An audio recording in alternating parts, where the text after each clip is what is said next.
ইয়া আরবি ওই দেখ তো ফিলিস্তিনি বাইরে কেমনে মারতাছে। এল্লা ফুলুস কই না কোনো কিছু দেখা যাইতেছে না।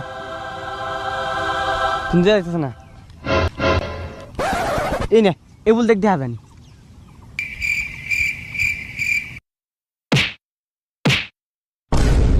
এল্লা খালি বালি এল্লা ইনতা গিরগির কই কোনো কিছু দেখা যাচ্ছে না। বাঙ্গির ফুট কানার ঘরের কানা হেবলি আনতে কেন দেখে না খারো হি এমনি সাইরেছেন কিছু দেয়া জানি। ওইডা আরে এটা তো বাংলাদেশের পদ্মা সেতু স্পষ্ট দেখা যায় কোনো বেজাল নাই। বাঙ্গির ফুতেরা তোর সৌদি বই থেকে বাংলাদেশের পদ্মা সেতু দহস আর তোর ঘরের পিছনে ফিলিস্তিনিরা রে নাফর মানরা মারতাছে এটা তুই চক্কি দস না। এ তুই তো আবু জাহেলের বংশধর।